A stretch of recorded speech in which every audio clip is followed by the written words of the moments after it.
ఓడిపోతే farm house లో పడుకుంటామనే విధానము ఇది మంచిది కాదు మీకు. అందుకే చంద్రశేఖరరావు గారికి ఈరోజు నేను చెప్పదలుచుకున్నా, మీరు అధికారంలో ఉంటే చెలాయిస్తాం, ఓడినా గెలిచినా ప్రజల్లో ఉండలేదా?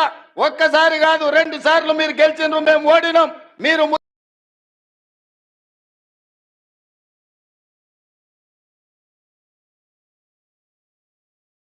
అందుకే చంద్రశేఖరరావు గారికి ఈరోజు నేను చెప్పదలుచుకున్నా, మీరు అధికారంలో ఉంటే చెలాయిస్తాం, ఓడిపోతే ఫామ్ హౌస్ లో పడుకుంటామనే విధానము ఇది మంచిది కాదు మీకు, మీ అనుభవానికి, మీ హోదాకు.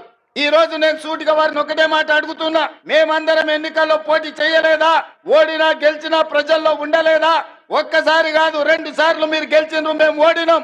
మీరు ముఖ్యమంత్రిగా ఉన్నప్పుడు ప్రధాన ప్రతిపక్ష నాయకుడిగా పెద్దలు జానారెడ్డి గారు నిరంతరం ప్రజల మధ్యలో ఉండి శాసనసభలో పాలక పక్షానికి సలహాలు సూచనలు ఇస్తూ ప్రభుత్వం చేసే తప్పిదాల మీద వారు సూటిగా పదునుగా ప్రభుత్వాన్ని నిలదీశారు.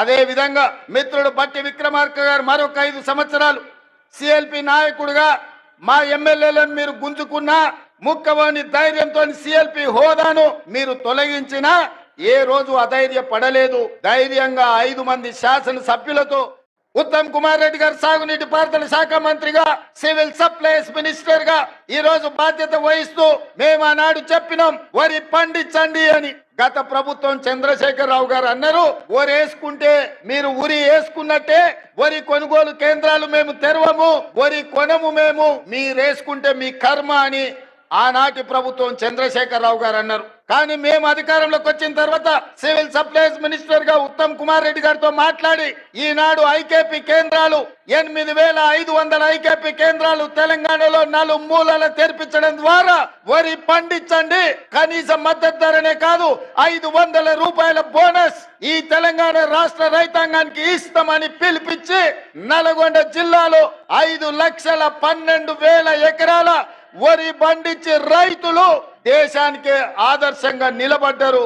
అందులో 2,70,000 ఎకరాల సన్న వడ్లను నల్గొండ జిల్లా ప్రజలు పండించారు. అందుకే ఈ రోజు 3 రోజుల్లో మీ అమ్మిన వడ్లకు పైసలు ఇవ్వడమే కాదు 500 రూపాయల బోనస్ ఇవ్వడం ద్వారా రైతు అంటే ఆత్మగౌరవంతో బ్రతకాలి. రైతుకు వ్యవసాయం దండగ కాదు, వ్యవసాయం అంటే పండగ. ఆ పండగ ప్రజా పాలనలో ఇందిరమ్మ రాజ్యంలో జరగాలి అని ఇవాళ మీకందరు కూడా వరి పండించిన వాళ్ళు గుండెల మీద చేతులు వేసుకొని నిశ్చింతగా నిద్రపోయేటట్టు ఈ రోజు మన ప్రభుత్వం ప్రయత్నం చేస్తున్నది. అందుకే మిత్రులారా, ఉమ్మడి రాష్ట్రంలో లేని విధంగా ఈ దేశంలోనే ఈసారి తెలంగాణ రాష్ట్రంతో పోటీ పడ్డ వరి రైతులే లేరు. 66 లక్షల ఎకరాలలో 1,53,00,000 మెట్రిక్ టన్నుల వరి ధాన్యాన్ని పండించి ఈ దేశం మొత్తం మీదనే తెలంగాణ మొదటి స్థానాన్ని సాధించింది. ఈ తెలంగాణ రాష్ట్రంలో 5,12,000 ఎకరాల వరి పండించి నల్గొండ తెలంగాణలో మొదటి స్థానంలో నిలబడ్డదని నేను ఈ రోజు ఈ సందర్భంగా గర్వంగా నేను చెప్పదలుచుకున్నా. అందుకే నల్గొండ రైతాంగాన్ని మనస్ఫూర్తిగా నేను అభినందిస్తున్నా.